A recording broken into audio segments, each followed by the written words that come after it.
예, 우리 인사합니다. 할렐루야 샬롬 하고 우리 저기 예쁜 예지부터 축복하고 인사하는 시간 같습니다. 할렐루야 샬롬 샬롬 샬롬 샬롬 샬롬 샬롬.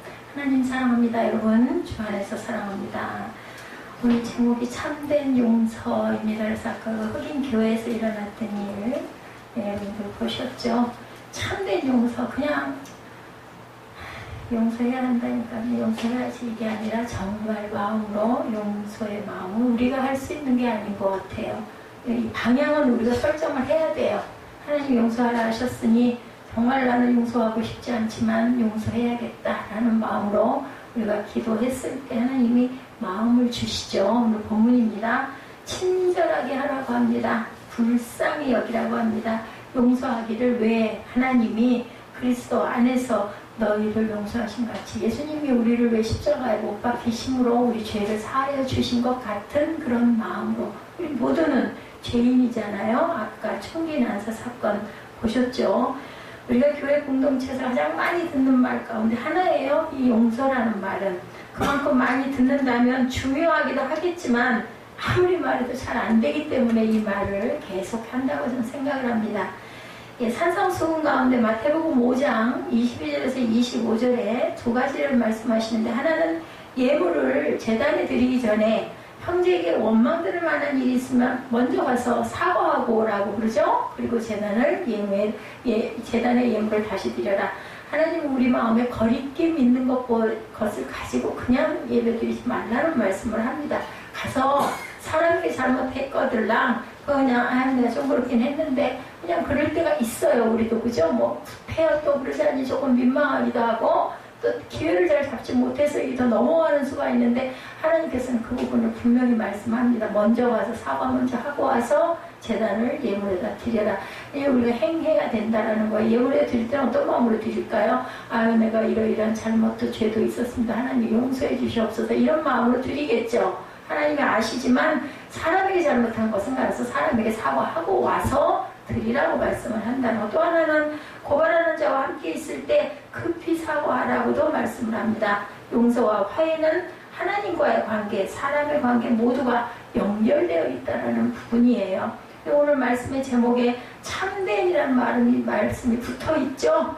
참된 용서, 참된 사과를 하라는 거죠. 그렇지 않은 것은 용서가 아니라는 말씀입니다. 아까 말씀드렸죠.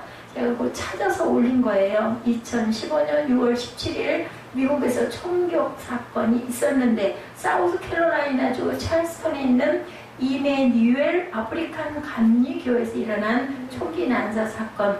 수요일 저녁 성경 공부하는데 무슨 죄가 있었겠어요? 그 열린 교회에 21살의 백인 청년이 찾아왔어요. 1시간 정도 자리에 앉아있던 청년이 갑자기 일어나서 아무 이유도 없이 총기를 난사했고 순식간에 9명이 죽어버렸어요. 기가 막힌 일이죠. 정말 그 우리가 얘기하는 하늘에서 날벼락이 떨어진 거예요. 멀쩡하게 성경 공부하고 있는데 하나님은 성경 공부하는 자를 지켜주시지 않고 우리는 이런 마음이 들 수도 있습니다. 항상 우리가 조심해야 될 것은 조심해야 되겠다. 우리가 보호해야 할 것은 보호해야 되겠다는 생각을 제가 참 많이 합니다.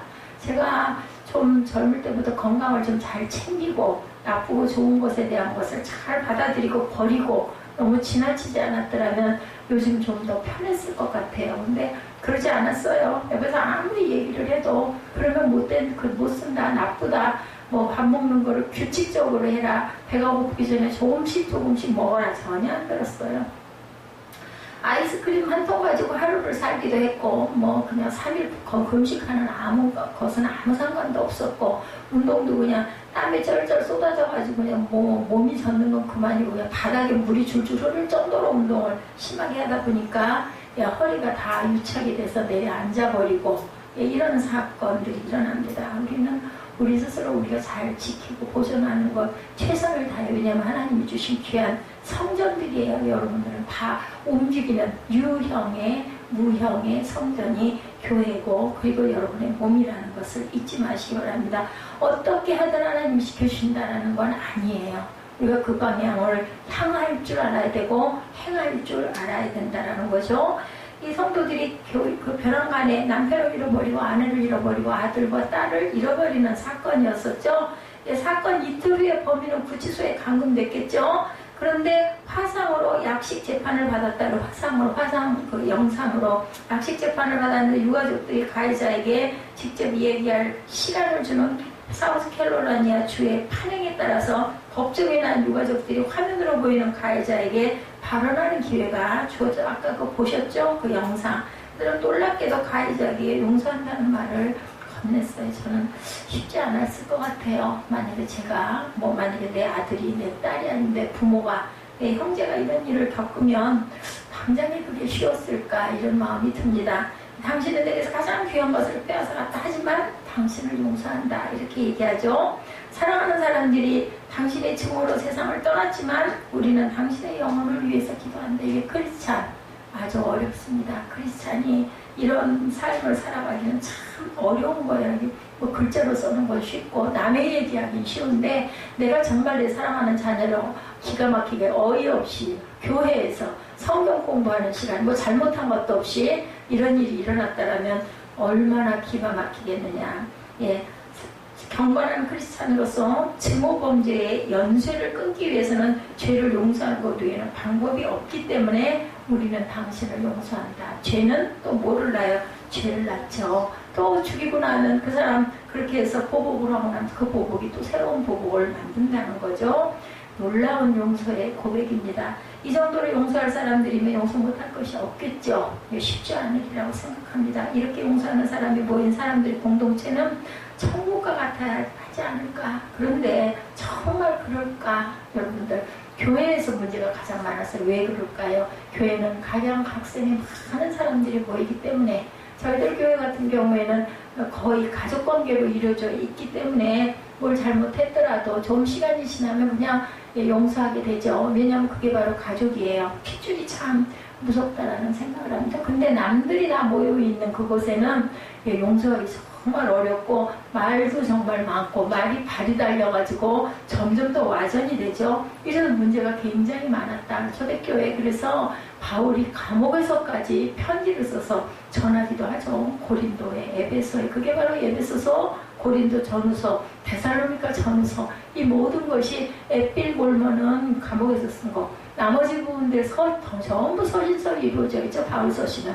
나머지 부분은 사역을 하면서 이렇게 편지를 써서 전한 내용들이 문제들이 있으니까 직접 못 가니까 지금 같으면 비행기 타고 휙 가기도 하고 이스라엘이 나라가 크지 않기 때문에 얼마든지 다녀올 수도 있었는데 그때는 그냥 교통수단이 별로 없었기 때문에 갈 수가 없어요. 그러다 보니까 서신을 이렇게 전했던 것이 바로 오늘날의 서신서들입니다. 신약의 11권 이상을 바울이 기록을 하죠. 정말 그가 무도한 범죄를 저지른 사람을 용서하는데 함께 신앙생활하는 사람들의 작은 잘못을 용서 못할 일이 없겠죠. 살인자도 용서하는데 신앙생활하면서 잘못한 것들 우리가 용서 못할 게 있겠는가 이렇기도 한데 하물며 그죠? 정말 인자하고 좋은 목사님, 장로님들이 있을 때 객관적으로 참 훌륭한데 가까운 사람과 관계가 깨져 있는 경우 봐요. 우리가 어제 우리 오랜만에 윤순의 가족을 만났지만 만약에 가까이 같이 맨날 붙어서 항상 예배드리고 항상 본다 하면 그렇게 반갑기만 했을까? 왜냐하면 사람은 다 부족한 점들, 다 허물들이 있기 때문에 눈에 보이죠. 가깝게 접하고 있다 보면은. 문제가 있다라는 거죠. 이런 깨어지는 경우에. 아니, 정말 훌륭하신 장로님이고, 정말 훌륭하신 목사님이고, 이런데 뭐 그렇게 문제가 있겠느냐는 거죠. 근데 다 있다는 거예요. 누구에게는 용서가 이루어지고, 누구에게는 용서가 이루어지지 않을 일이 있을까? 조금만 깊이 생각해보면, 이러한 용서가 진정한 용서가 아니라, 용서하는 척 하는 것들이기 때문이다. 진짜 용서해야 된다. 그렇기 때문에 우리는 잘못됐을 때는 바로 사과할 줄 이유 있어요. 누구나 다 그 원인이 없는 그런 결과는 없습니다. 그렇지라도 잘못됐을 때는 시인하고 다른 얘기를 할 필요가 없이 잘못됐습니다. 제가 아이를 길러보니 뒤늦게 길러보니 그런 마음이 정말 하나님 마음이 이해가 된다.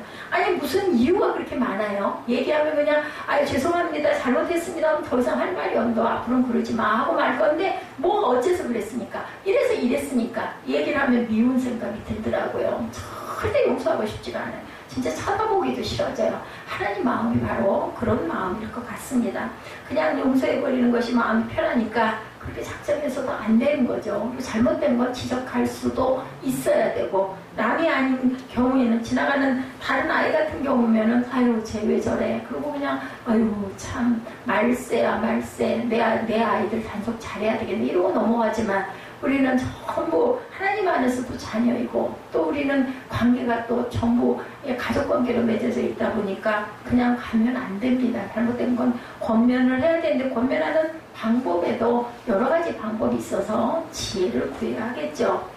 그냥 무조건 상처만 줘서도 안 됩니다. 요즘 아이들은 탁탁 튀어나가기 때문에 조심해야 돼요. 뭐 하나를 할 때도 이제는 전처럼 그냥 그 자리에서 남으라고 이래서는 또 안 되겠더라고요. 보니까 또 만날 일 없고 함께 할 일도 없으니 그냥 그냥 말아버리자, 비워버리자, 이건 용서가 아니라는 얘기인 거죠. 참된 용서는 가장 가까운 사람 사이에서 가장 쉽게 할 수 있는 용서에서부터 시작되어야 됩니다. 용서하고 나서 관계없는 사람이 아니라 용서하고 함께 손잡고 가야 되기 때문에, 교회가 하나가 되어야 되기 때문에 교회 안에서는 온전하게 용서할 수 있어야 된다. 시간이 갈 수도 있겠지만 시간이 가더라도 우리는 용서하기로 작정을 해야 된다. 왜냐하면 하나님이 그리스도 안에서 우리를 용서하셨기 때문입니다.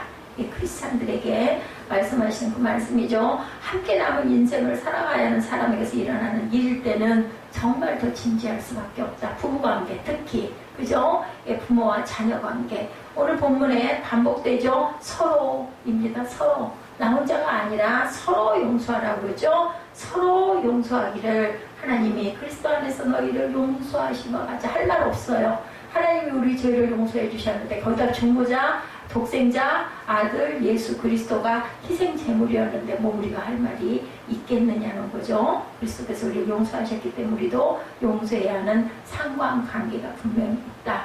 빚이 있어요. 빚이 큰 빚을 사함을 받았어요. 뭘로? 하나님의 선물로. 그렇다면 내게 조그만 빚진 이웃을 용서 안 할 수가 없다는 거죠. 용서의 부재는 정말로 무섭습니다. 요즘 세상을 살아가며 무서운 것을 용서하지 못한 증오의 칼날이 누구를 향할지 모른다는 거죠. 무서운 세상이 점점 돼가고 있습니다.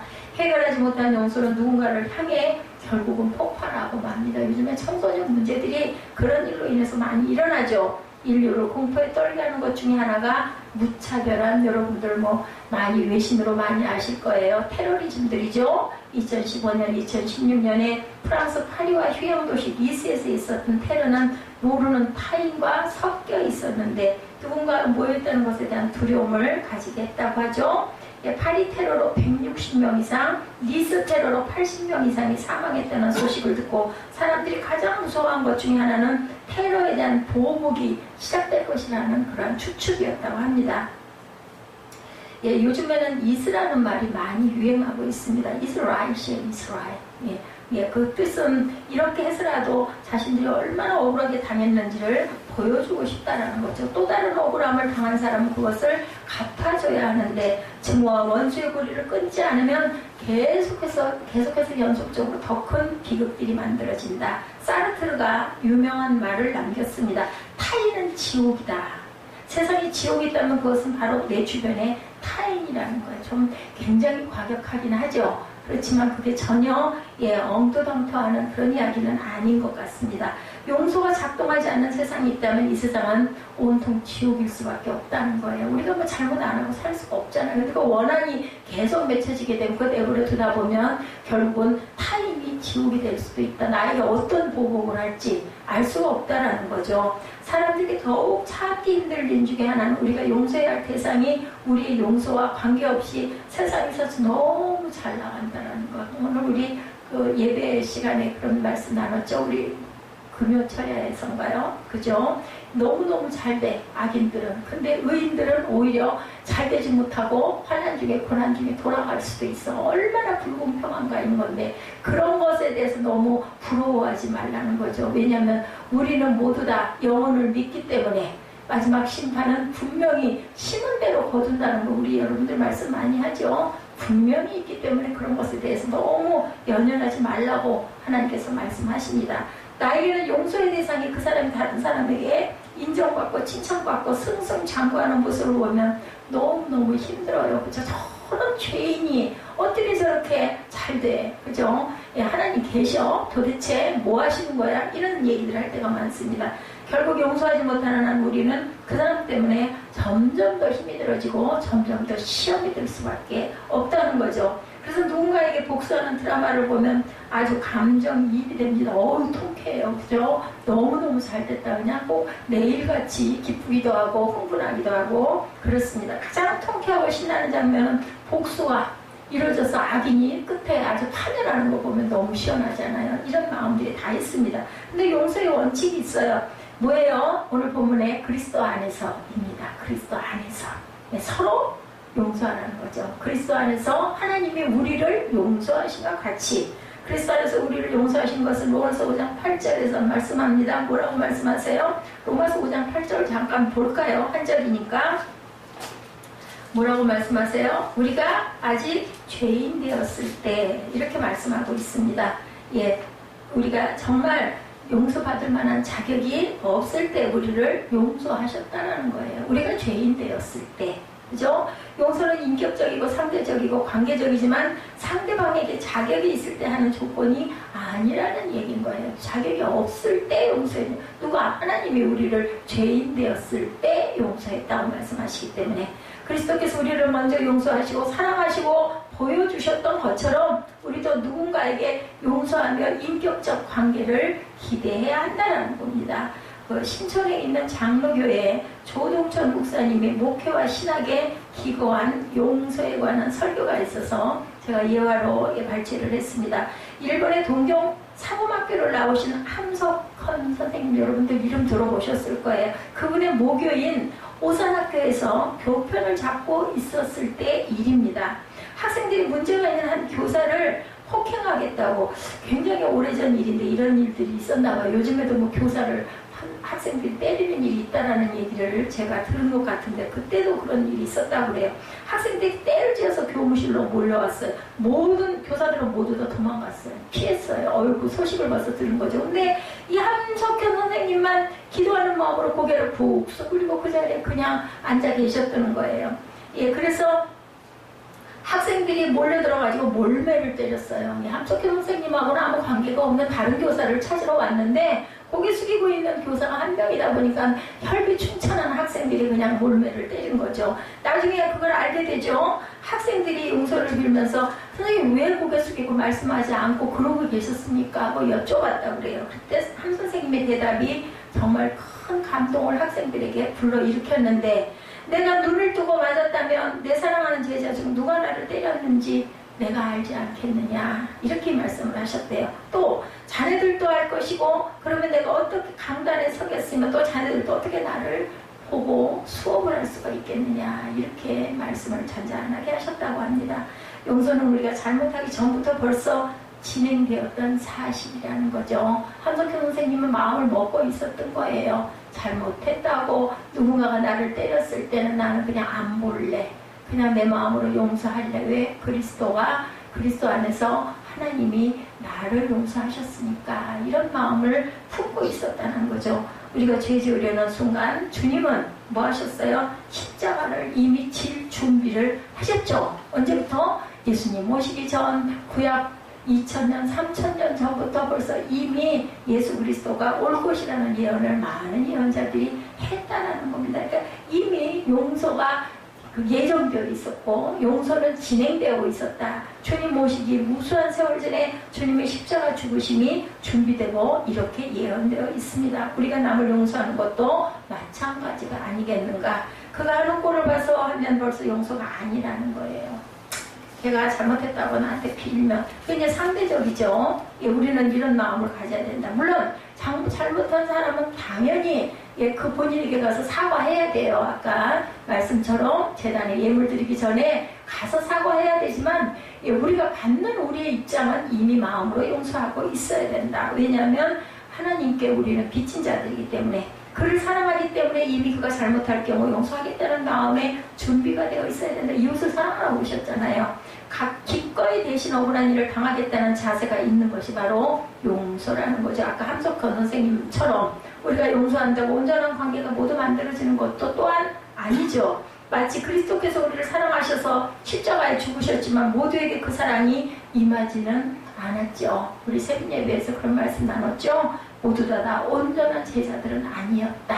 예수님은 끝까지 제자들을 포기하지 아니하시고 그들이 온전해질 것을 기대하시고 부활하시고 나서도 다시 오셔가지고 그 제자들을 찾아오시고 너희들은 예루살렘을 떠나지 말고 기도에 힘써라 라고 말씀을 하셨어요. 그 이후에 제자들이 온전해진 거죠. 요한 또한 마찬가지였고 요한 1, 2, 3서를 기록한 요한은 100세가 돼서 요한 1, 2, 3서를 기록하면서 사랑밖에 없다라는 걸 깨달았다는 거예요. 근데 요한이 처음부터 그러지 않았다는 거예요. 젊은 시절에는 어떤 제자도 예수님이 십자가에 못 박혀 돌아가시고 나서 그 자리에 있었던 제자가 없을 정도로 다들 흩어져 도망갔어요. 하나님의 아들이신 예수님이 3년 동안이나 제자들을 12명을 끌고 다녔는데 거기서 선생님을 스승을 팔아먹은 가룟 유다도 나오고 뿔뿔이 나머지는 다 흩어져 도망가버리는 그러한 일들이 일어났는데 하물며 세상에서 정말 제자를 양육한다는 게 얼마나 어렵고 또 교회에서 성도들을 우리가 온전한 길로 인도한다는 게 우리 마음으로 되겠느냐는 거죠. 하나님의 아들이 하셨는데도 이런 사건이 일어났는데 우리 인간들은 실수를 피할 수 없는 존재이기 때문에 늘 용서는 필수라는 것을 생각해야 된다. 아무리 구원받은 그리스도인이라 할지라도 절대로 완전할 수가 없죠. 뭐 장로님이라고 하면 아니면 목회자라고 하면 그죠? 하나님과의 그 영적인 교감이 있었고 영적인 감동이 있었기 때문에 장로도 장로 고시보거든요. 장로님에게 없는 건 딱 한 가지예요. 목회자 그 목사님들과 다른 점 강단권이 없는 것. 강단에 설 수가 없는 강단 권리가 없습니다. 나머지는 장로님도 아주 각별한 하나님의 그 종이에요. 사실은 장로님도.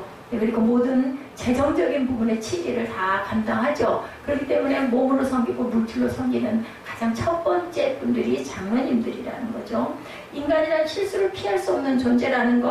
요한 웨슬리의 전기에 보면 그가 올 게틀피라는 장군을 만납니다. 이 장군이 자기의 무리하게 군 죄를 저지른 자를 용서하지 않겠다는 얘기를 듣고 요한 웨슬리가 말합니다. 그렇다면 장군께서는 앞으로 단 한 번의 실수도 절대로 없으셔야 합니다. 이렇게 얘기했다고 그래요. 실수가 우리 인생의 보편적인 것이라면 용서 역시 보편적으로 필요한 것이다. 실수가 있기 때문에 용서도 있어야 한다. 용서 이야기를 할 때면 꼭 등장하는 이야기 장발장 여러분 레미제라블 얘기 아시죠? 빵 한 조각 훔쳤다가 결국은 감옥살이를 10수년을 하고 그렇게 하고 나오도 또 어떻게 해요? 그죠?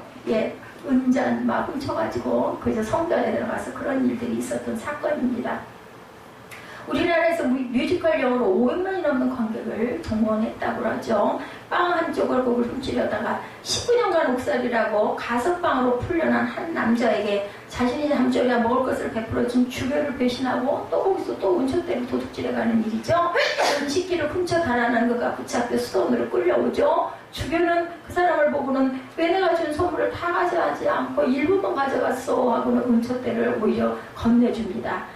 얼마나 놀랍고 얼마나 당황했을까요, 이 도둑은. 그죠? 그 식기들을 훔쳐갔는데 잡아온 경찰들이 데리고 와서 이 사람 맞습니까? 이 성전에서 이거 없어진 거 맞습니까? 하고 내주니까 아니라고 내가 선물로 준 거고 이 젊은이가 이 은초 때는 또 빼먹고 안 갖고 갔다라고 거꾸로 준 거예요. 그래서 결국은 그 인생이 놀라운 회심의 인생이 되었다라는 그런 얘기죠. 뭐예요? 사랑과 용서는 그를 뉘우치게 하고 새로운 인생을 가게 했다. 그래서 우리는 권면을 한다 할지라도 우리 마음과 혈기를 가라앉히고 자녀도 마찬가지고 그죠? 어느 곳에서든 제자도 마찬가지고 이렇게 해서 아이가 온전하게 돌아오게 해야 한다. 근데 우리 막 화 나지 않아요? 그죠? 진짜 못되게 굴고 자꾸 거짓말하고 자꾸 감추고 자꾸 온전하지 않으려고 하고 이게 계속 반복이 되다 보면 그냥 저는 그냥 화가 나가지고 그냥 소리부터 높아지더라고요. 근데 이걸 비워야 한다라는 거죠. 나의 형제 장발장 그대는 이제 악에 속한 자가 아니라 선에 속한 자다. 나는 그대를 위해 그대의 영혼을 샀다. 영화 이야기의 마지막 장면이에요. 레미제라블. 비참한 사람들과의 이야기로 스펙타클하게 풀어나가는데 주교가 그에게 말한 그 말이에요. 나는 그대를 위해 그대의 영혼을 샀습니다. 나는 그대의 영혼을 어두운 생각과 파멸의 영으로부터 건져내 하나님께 바치려고 합니다. 용서를 받아 새 사람이 되었죠, 장발장은. 그러나 그를 믿지 않은 사람이 있었다고 그래요. 그 자베르 경감이 나오죠. 저도 이 영화를 봤는데 그는 정의를 수호하는 사람이었어요. 이 사람이 잘못된 거는 없어요. 어떤 사람이에요? 율법적인 바리새인이었던 거죠. 말하자면 한 번 도둑은 영원한 도둑이야. 도둑질하는 그게 고쳐지지를 않아. 그 본성 안에 있기 때문에 이렇게 생각하는 사람이죠. 누구에게도 용서와 자비를 베풀어서는 안 된다는 아주 굳은 신념을 가진 경감이었죠. 모든 사람이 용서를 받았다고 장발장 같은 사람이 되는 것은 아니다. 하지만 장발장은 용서의 은혜를 경험한 후 끊임없이 레미제라블을 위해 용서와 헌신의 삶을 살게 되죠. 장발장의 은혜받은 자의 삶이 무엇인지를 끊임없이 보여준다면 자비의 근검은 율법에 사로잡힌 사람의 삶이 무엇인지를 보여주는 사람이었다. 장발장은 집요하게 자신의 뒤를 쫓던 자비의 경감의 생명을 여러 번 구해줘요. 예, 그 사랑과 자비가 들어갈 자리가 그런데도 없었다라는 거죠. 용서하는 것이 어려운 만큼이나 용서를 받아들이지 못하는 인생의 비참함이 레미제라블이라는 그 영화에서 작품에서 나타납니다. 주의 용서를 받아들여 장발장은 나 같은 죄인 살리신 은혜를 찬양하지만 자신을 용서하고 목숨을 구해준 장발장의 사랑을 받아들이지 못한 자비의 경감은 이렇게 선언합니다. 그가 오늘 내 목숨을 살려줌으로써 내 영혼까지 죽였다. 이렇게 얘기를 했다고 합니다. 그런 그에게 장발장은 생명의 은인이 아니라 시간이 지나도 절대로 변하지 않는 너 같은 죄인일 뿐이라는 거죠. 이 영화하고 책이 조금 달라요. 영화 내용은 이렇습니다. 용서하지 못하고 용서를 받아들이지 못하는 인생의 비극이 어떤 가능성도 열어두지 못하고 스스로 나가 목숨을 끌어버린 비극적인 가롯 유다의 삶과 같다라는 거죠. 우리가 이해하기 힘든 인물 자베르는 정말 우리가 동떨어진 그런 사람일까? 여러분들, 예, 그렇지 않을 거예요. 우리도 그런 부분이, 완악한 부분이 정말 많을 것 같습니다. 예, 그가 주장하는 것은 불의가 아니라 정의예요. 정의. 그래서 의분이라고 얘기하죠. 아, 이게 옳은데 왜 자꾸 거짓말해? 왜 자꾸 속여? 이런 마음이 우리 마음에서 분노를 일으키는 게 바로 의분입니다. 그 용서를 거부하는 것은 정의를 실현하기 위한 신념이에요. 자비의 경감은 율법이죠. 성경은 우리에게 정의를 실현하라고 가르치지 않고 하늘 아버지께서 우리를 용서하신 것처럼 너희도 서로 용서하라고 말씀하신다는 것을 우리가 꼭 알고 분별해야 합니다. 이것이 우리를 사랑하신 하늘 아버지의 뜻이기 때문입니다. 정의가 용서를 만들어내지는 못하지만 용서는 정의를 실현해가는 첫걸음이 된다. 거꾸로예요. 거꾸로. 정의가 용서할 수는 없어요. 근데 용서는 정의를 실현해가는 첫걸음입니다. 그리고 용서를 넘어서서는 어떻게 해요? 포용으로 갑니다. 예, 우리가 정말 남의 문제가 아니라 나 자신의 문제일 수도 있어요. 뭐 간단하게 자녀와의 관계에서도 이 부분이 분명히 필요하다는 생각을 저는 합니다. 용서라는 것은 많은 고뇌와 혹은 손해를 감수하는 거죠. 제가 가끔 그런 얘기를 해요. 나는 뭐니 너한테 도대체? 너는 내 말을 하나도 안 들으면서 나는 너에게 모든 것을 다 꼭 다 해줘야 되니? 근데 안 해주고는 안 되겠는 거죠. 그게 안 되더라고요, 저는. 그런데도 억울해요, 사실은. 예, 참된 용서는 그 이상이라는 것이 더욱더 힘들어요. 아니, 자녀에게도 이런데 이웃에게는 오죽이나 하겠어요? 그죠? 그러니 부족한 거죠. 용서에는 여러분들 두 가지 차원이 있는데, 먼저는 베풀어진 용서를 자신의 것으로 소유하라는 거예요. 예, 나에게 베풀어진 용서를 내 것으로 소유하고, 이 세상 사람 중에 용서받지 않는 사람은 아무도 없어요. 하나님께 용서받았기 때문에 우리가 이렇게 구원받고 살아가는 거죠. 용서받은 것을 받아들이는 것도 용서를 소유하는 것이고 나 자신 누구를 용서할 때 또 하나의 용서를 소유하게 된다는 것을 우리가 꼭 기억해야 됩니다. 27년간 로빈성 감옥에 갇혀 살았던 남아프리카 공화국의 대통령 넬슨 만델라가 남긴 유명한 이야기입니다. 자유를 얻기 위해 감방에서 걸어나 문을 향해 걸으면서 내 고통과 증오를 이곳을 남겨두고 가지 않으면 나는 여전히 감옥 안에 갇혀있게 되리라는 것을 알았다. 네, 이분이 대통령이 되시죠. 우리 속에 있는 증오심으로 인해 우리에게 베풀어준 용서의 기회들을 날려버릴 수 있다는 생각 여러분들 혹시 해보셨는지요? 증오심에 가득 차면 용서의 말씀이 우리에게 들어오지 않아요. 절대로 용서할 수 있는 마음이 안 됩니다. 제가 지난번에 금요철에 땐가 이 말씀 나누다가 나중에 많이 웃었어요. 그죠? 우리가 누군가를 미워하게 되면 우리 얼굴이 일그러지잖아요. 그럼 얼마나 밉겠나. 그러면 우리가 사랑하는 마음을 자꾸 품어서 얼굴이 예뻐지려면 누구를 자꾸 용서해야 되는 거예요. 그죠? 그래서 화날 때 그 화를 화로 품지 말고 아이고 사랑하자, 아이고 용서하자, 이 마음이 돼야 되기 때문에 화를 내다가도 이게 멈춘다고 에서가 그 얘기하면서 막 배를 잡고 웃더라고요. 내가 이제는 그렇게 이쁠 나이가 아닌데 게다가 미워해가지고 막 소리를 지르는데 얼굴이 어떨까 생각을 하다 보면 탁 멈춰가지고는 웃었다라는 얘기를 맞습니다. 우리 얼굴이 평안해지는, 제가 어제 참 마음이 좋았어요. 아픈데도 불구하고 얼굴이 굉장히 얼굴 표정이 좋습니다라는 얘기가 하나님의 은혜다라는 생각을 합니다. 마음을 자꾸 다스려야 되겠죠. 고전적인 예화예요. 우리 집 미국에서 있었던 일인데 한 살인범이 재판정에서 사형 선고를 받았어요. 그의 형이 공직에서 오랫동안 일한 공이 있었기 때문에 주지사를 찾아가 사면을 간청합니다. 주지사는 형의 간곡한 요청과 형의 주정부의 기한 공로를 참작해서 사면장을 내렸어요. 주지사의 사면장을 받아서 양복 안주머니에 넣은 형은 동생이 갇혀있는 감방을 찾아갑니다. 그리고 동생에게 물었어요. 만약 사면을 받고 다시 살아나게 된다면 너 뭐 할래? 이렇게 물어봤다 그래요. 그래서 동생은 다짜고짜 소리를 지릅니다. 내가 살아나가기만 하면 먼저 내게 사형 선고를 내린 그 판사놈을 죽일 거야.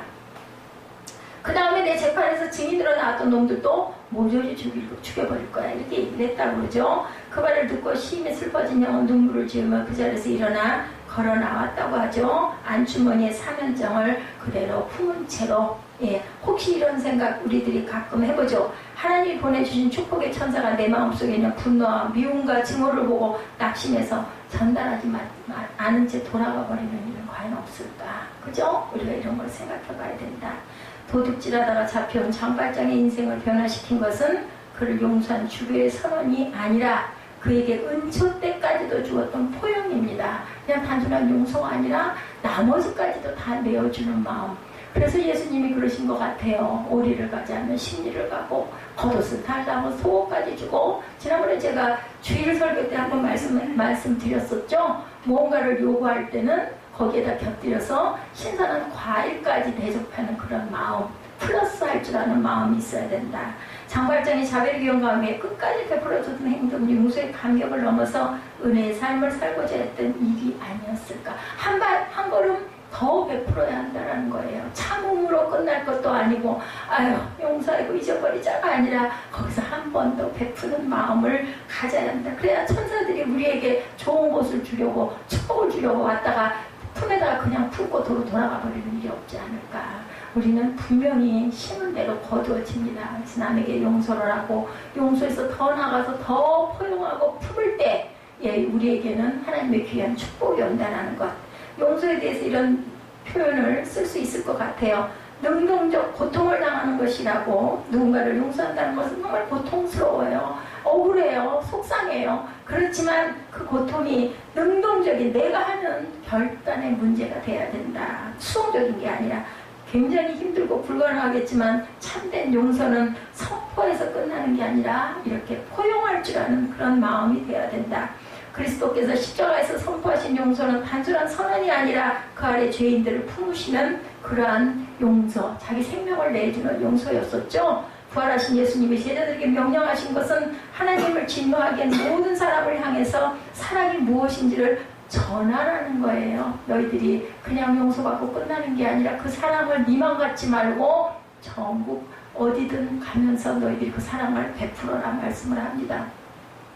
대제와 포용이라는 책에서 볼프는 용서만으로는 화해와 평화가 발생하지 않고 포용이 필요하다라고 얘기합니다. 예수 그리스도의 십자가는 용서를 넘어서 원수와 악인을 포용한 상징이라는 거죠. 그런 면에서 볼프가 이야기하는 네 가지 포용의 단계는 십자가를 생각하게 하는데, 용서는 고통을 수반한다 하지만 포용의 단계까지 나가야 되고, 책의 내용을 조금 인용하자면 포용은 거리가 생긴 인간을 하나로 묶어주는 구체적인 포용의 과정이다. 포용의 움직임은 문화에 따라 다양하게 나타나지만 구성하는 네 가지 요소는 다음과 같습니다. 첫 번째, 팔 벌리기. 곧 내용에 나와 있는 얘기예요. 팔 벌리는 것은 남에게 손을 내미는 몸짓입니다. 그것은 나 자신의 자기 폐쇄적 정체성에 대한 불만족의 표시고 타제를 원한다는 신호라는 거죠. 또한 팔 벌리기는 초대의 몸짓이죠. 안아주고 싶을 때 어때요? 우리 이렇게 팔 이렇게 벌리잖아요. 제가 어저께 윤수 아빠를 이렇게 한번 안아봤어요. 많이 보고 싶었다. 근데 정말 가끔 문득문득 그 사람들 이렇게 웃는, 뭐 다른 건 생각이 안 나는데 눈썹하고 눈이 짧고 웃는 표정이처럼 가끔 또 보니까 카톡에 얼굴이 이렇게 올라와 있어서 가끔 보고, 예, 그 11조 할 때마다 제가 고맙다고 감사의 하트 표시를 하나씩 보내거든요. 그럴 때 보게 되니까 뭐 딸은 딸이고, 그죠? 근데도 아무런 우리 교회에 나오지도 못하고 얼굴도 제대로 못 보는데도 그것도 쉬운 일은 아닌 것 같아요. 다달이 또 요즘에는 거의 같은 날짜에 꼭 그렇게 해서, 예, 보내주는 게 너무너무 고맙더라고요. 그 다음에 두 번째가 기다리기예요. 팔을 벌림으로 자아의 타자를 향한 움직임이 시작되지만 일단 팔을 벌리고 타자가 올 때까지 기다릴 줄 알아야 된다. 벌렸다가 안 오니까 에이 하고 돌아서서는 안 된다는 겁니다. 이것도 인내가 필요하겠죠. 이는 타자를 움직이게 만들 수 있는 과정이기도 하다. 세 번째는 팔을 모아야 되겠죠. 팔을 벌리고 기다렸다가 오면 어떻게 이렇게 앉잖아요. 팔을 모아야 되겠다. 예, 그죠? 예, 팔을 모으기, 이 행위를 통해서 주인과 손님은 하나가 되는 거죠. 팔을 벌린 사람과 팔 안에 들어온 사람은 하나가 된다. 상호성 없이는 상상조차 할 수 없는 그런 행위인데, 한번 끌어안기 위해서는 두 쌍의 팔이 필요해요. 나 혼자만 앉는 게 아니죠. 좀 뭐 머쓱하지 않겠어요? 내가 이렇게 안을 때 상대방도 나를 이렇게 등으로 안아줘야 그게 좋은 관계가 되지. 나는 안 왔는데 싫다고 하거나 그냥 뻣뻣하게 서 있으면 얼마나 민망하겠어요. 그래서 한 쌍으로는 포옹으로 초대형을 옮겨잡을 수가 있을 뿐이지 그게서 하나가 될 수 없다라는 거죠. 네 번째는 다시 팔 벌리기. 포옹에서 몸을 하나로 묶어주는 것은 잘 결합한 봉합선이 아니라 타자를 둘러싼 팔입니다. 타자의 타자성이 보존될 수 있도록 타자를 놓아주면, 예, 타자의 존재가 남기는 흔적에 의해서 더 풍성해진 자신의 정체성이 보존될 수 있도록 자아는 자신 안에서 스스로 물러나야 된다. 안고 나면 뭐 계속 뭐 한없이 안고 있겠어요? 놔줘야 될 줄도 알아야 된다는 겁니다. 중요한 것은 포옹이 일어나기 위해서는 이 네 가지 요소가 모두 있어야 됩니다. 팔을 벌리고 기다리고 모으고 풀어줄 줄 알아야 된다. 이것이 바로 포옹의 원칙이다. 이것이 끊어지지 않고 차례로 이어져야 한다는 게 중요하다. 마지막으로는 완전히 잊어버리기도 필요하다는 겁니다. 만물이 새롭게 창조될 때 옛것이 지나가고 그것에 대한 기억까지 폐기될 때야 비로소 구속의 완성이 이루어지고 이전 것은 지나갔으니 보라 새 것이 되었도다가 일어난다는 거죠. 왜냐하면 하나님 뭐라고 하셨어요? 너희의 잘못을 나는 기억도 아니하시리라고 이렇게 말씀하셨어요. 용서는 이렇게 완전히 잊어버려 주기까지 해야 된다는 겁니다. 신령자의 호소는 그렇다면 어떻게 될까? 예, 아직 메시아가 영광 중에 오시지 않았기에 희생자들을 위해서 우리가 대신 기억해야 한다는 거죠. 참된 용서가 없이 잊어버린다는 것은 해결될 수가 없죠. 어떻게 용서하지 않는데 그게 잊어버려지겠어요? 자꾸 기억이 나죠. 용서의 문제, 정말 무슨 문제일까? 이거는 도식의 문제가 아니라 하나님 아버지의 마음의 문제예요. 항상 중요한 것은 마음의 중심이 정말 중요하다는 거죠. 예, 항상 참된 용서는 신뢰는 사명으로 우리를 인도한다. 우리 지난번에 어떤 탤런트 아들 돌아가가지고, 그죠? 가난한 나라에 가가지고 이제는 거기다 학교도 세워야 되겠고 불쌍한 사람 애들을 내가 막 구원해내야겠다 이런 마음 사명이 온다는 거죠. 참된 용서가 무엇인지, 예, 떠오른 말씀, 이전 것은 지나갔으니 제게 온 것은 보라 새 것이 되었도다. 감사한 건요, 제가 잘 잊어버려요. 장절도 잘 기억을 못해요. 많이 보는데도. 근데 문득문득 어떤 사건이 있을 때마다 탁 한마디씩 오는 거, 장절이 중요한 게 아니라 말씀으로 떠오르는 게 요즘에 너무너무 감사합니다. 창조는 우리의 선언에서 그치거나 망각 속에 존재하는 것이 아니라 새로운 피조물로 만드는 거죠. 창조가 그렇지 않습니까? 새로운 것이 창조된다는 것은 옛 것이 지나가는 거예요. 용서에서 그치는 것이 아니라 새로운 관계를 새롭게 만들어가는 관계가 돼야 된다. 용서 이야기를 하면서, 예, 미량이라는 영화 여러분들 보셨습니까? 주인공의 아들을 죽인 범인이 감옥에서 신앙생활을 시작하고 용서를 경험했는데 죽은 아들의 엄마가 그 죄를 믿음으로 용서하겠다고 찾아왔는데 서로 분노하는 모습으로 용서받은 자의 얼굴이 거짓된 평화로 가증스럽게 보이는 그런 장면이 나타납니다. 서로에게 완전히 잊혀지지 않은 죄의 문제 때문이죠. 마음으로는 용서해야지 했는데 직접 딱 보니까 분노가 일어나는 거 저는 충분히 이해합니다. 충분히 용서받은 자야 하나님의 은혜가 살인자의 삶에서 새롭게 아직 창조되지 않았다는 거죠. 태어나지는 못한 거예요. 마음을 먹었는데 살인자를 용서하겠다고 찾아왔던 엄마가 어려운 결단을 하고 선언하지만 사실은 용서라는 수단으로 자신의 위안을 삼으려고 했을 뿐 새로운 관계를 형성하거나 죄인을 포용할 마음의 준비가 아직 되지 않은 거죠. 이 영화가 기독교의 이중성이나 가식적인 면을 드러내는 시도였다면 진정한 용서가 이루어지기 위해서는 애쓰고 만들어가야 할 일이 얼마나 어려운 것인지를 보여줍니다. 저는 그거 충분히 이해합니다. 마음은 먹었는데 직접 보면 어때요? 뭐 가슴이 두근두근하지 않아요? 이렇게 뭐 사람을 죽일 정도의 이런 죄악으로 인한 용서가 아니어도 마음에 상처 입었어. 그러면 그 사람 다시 보고 잊어버려야지. 용서하고 말아야지. 하나님이 나도 용서하셔. 나도 나 같은 죄인도 이렇게 세워놓으시고 살려놔 주셨는데 용서하지 못할 게 뭐 있어 생각해요. 근데 또 딱 대면하고 보면 그게 다시 일어납니다. 용서가 제대로 안 됐다는 거죠. 우리가 이런 것을 많이 깨닫습니다. 용서의 마음이 누구에게서 오는 것이며 복수와 증오의 마음이 어디서부터 오는 것인지 우리가 다시 한번 생각해 봅니다. 우리가 용서를 받았듯이 우리가 용서하는 사람이 된다는 것은 우리가 누구에게 속한 것인지를 명확하게 말해주는데 예수에 속해 있고 하나님께 속해 있다라면 용서 못할 것이 없다. 그렇다고 해서 나를 죽이지는 않았잖아요. 그죠? 우리가 상처를 받아서 내 마음의 상처로 인해서 내가 그죠? 뭐 죽었다 살아날 수는 있다 할지라도 내 생명까지 죽인 건 아니죠. 오늘 본문에 등장하는 말씀이 명령형으로 돼 있어요. 예, 우리 주석을 보면 서로 친절하게 하며 불쌍히 여기며 서로 용서하기를 하나님의 그리스도 안에서 너희를 용서하신 것 같이 하라예요. 하라. 예, 동사인과 동시에 의지적 행동을 나타냅니다. 우리가 착각하는 것 중에 하나가 예수를 믿고 고백하면 자동으로 해결된다는 거 아니에요. 우리가 노력해야 돼요. 아까 제가 말씀드렸죠. 행동해야 돼요. 내가 무엇이 되고자 한다면 우리 학생들도 마찬가지예요. 열심히 거기를 바라보고 달려가야 됩니다. 그냥 앉아서 기도하면 하나님이 이루어주실 거예요. 나는 예배 잘 드리고 나는 주일 잘 지키니까 나는 11조도 잘 하니까 나는 봉사도 잘하고 잘 섬기니까 하나님이 하실 거야. 아니에요. 그렇게 하고 우리는 그 길을 향해서 열심히 달려가야 됩니다. 동사인과 동시에 의지적 행동이 분명히 필요하다는 것을 본문 말씀에 우리가 이 원어적인 것을 잘 모르고 우리 한글로만 해석을 해서는 안 되기 때문에 제가 말씀드립니다. 우리가 예수를 믿는다고 고백하는 것은 우리 속에 새로운 의지가 생긴다는 거죠. 이제부터는 네가 네 게 아니야. 네 생명이 네 게 아니고 내 거야.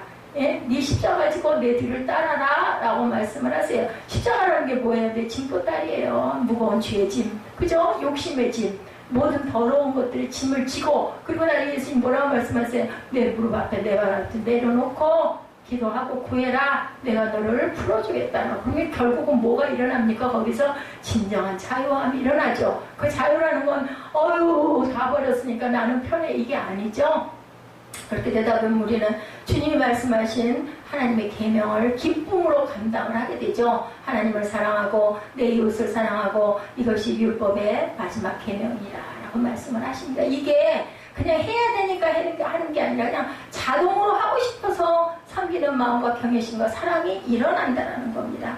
에베소서 4장 31절에서 용서라는 말씀을 하고 곧이어 5장에서 사랑 가운데 행하라고 말씀을 해요. 그래서 사랑이 모든 율법의 마지막 완성이라는 겁니다. 참된 용서 없이 사랑하는 것은 공허한 그런 외침일 수밖에 없다. 우리 크리스천이 누리는 가장 큰 특권은 미래를 보며 사는 것으로 생각을 하는데 우리에게 다가오는 시간이 기대가 되죠. 근데 용서가 없다면 참된 미래가 나아갈 수 없다. 나아질 수 없다. 성경의 법칙입니다. 이것이 우리가 잘 아는 요한복음 21장의 말씀에 예수님을 버리고 옛상으로 돌아갔던 베드로를 부활하신 예수님이 갈릴리 호숫가에서 만나시는 장면 여러분들 아실 거예요. 사실은 정말 민망한 만남이었어요. 예수님이 가야바 법정에서 재판을 받으실 때 닭이 울기 전에 3번이나 예수님을 부인했던 그런 베드로, 그리고 십자가의 현장에서 함께 있지 않았던 베드로를 주님이 찾아오신 것입니다.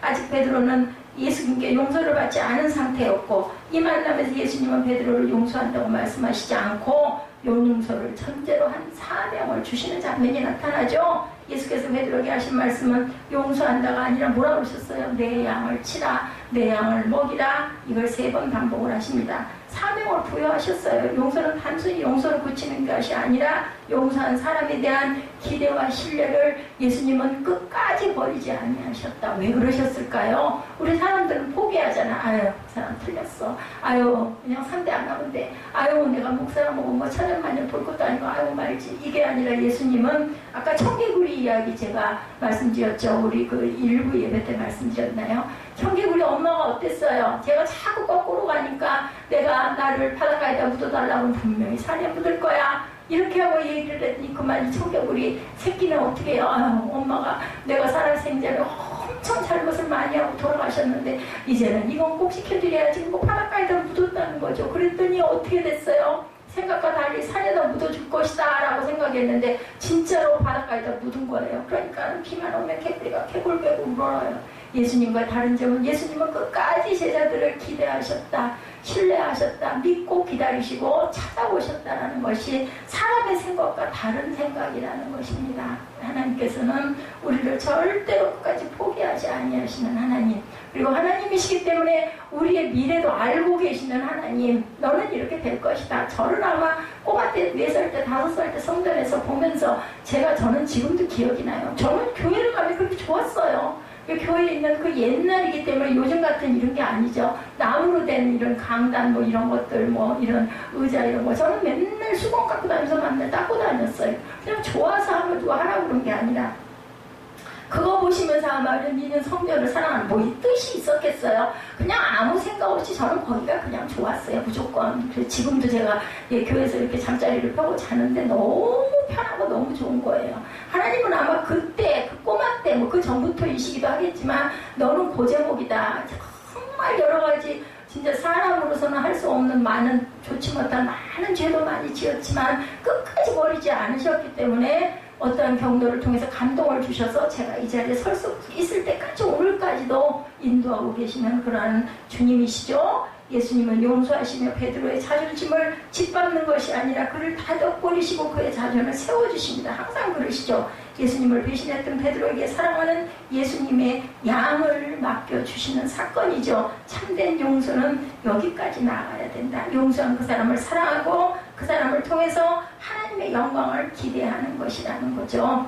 예, 아무도 예수님이 베드로를 용서하시고 이렇게 말씀하실 수 있을 것이라는 생각을 못했을 거예요. 베드로도 당연했어요. 그래, 내가 나를 배신하고 옛상으로 돌아가 고기를 잡는 어부가 되었구나. 잘 생각했다. 내가 너를 용서하니 그렇게 살다가 천국에서 만나자. 이렇게만 해도 기가 막힌 건데 그 말씀을 1절 안 하시고 내 양을 쳐라 라고 사명을 주셨다라는 거죠. 뭐 무슨 말을 하겠어요. 아까 자베르 경건과 그 신부의 그 비교가 되는 부분. 왜 연습 때는 안 갖고 가셨어? 이거 갖고 가야지. 이거 빼놨네. 아유, 할 말이 없는 거죠. 이럴 때 사람의 마음은 감동을 받는다.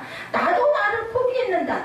나를 포기하지 하시고 포기를 안 하시고 나를 용서하시는 주님, 끝까지 나를 믿어주시는 주님의 신뢰는 포기할 수 없는 사랑 때문이었다. 그가 가장 가까운 사람이 부모님들이에요. 근데 부모인 저도 포기하고 싶을 때가 너무 많아요. 하루에도 수천 번씩 마음이 일어난다. 이 녀석만 오면 그냥 마음의 평강이 깨져요. 무슨 말을 해도 거기에 꼭 토가 붙습니다. 아, 뭐가 이래서 이때고 얘 이거 좀 벗어라 더워. 아니 안 한다고 그러는 거죠. 미워요. 내버려도 저걸 내가 왜 참견을 해. 뭐가 되든 말든 내버려. 밥을 먹든지 말든지 밥도 안 먹는다. 왜 밥 먹으라고 그러면.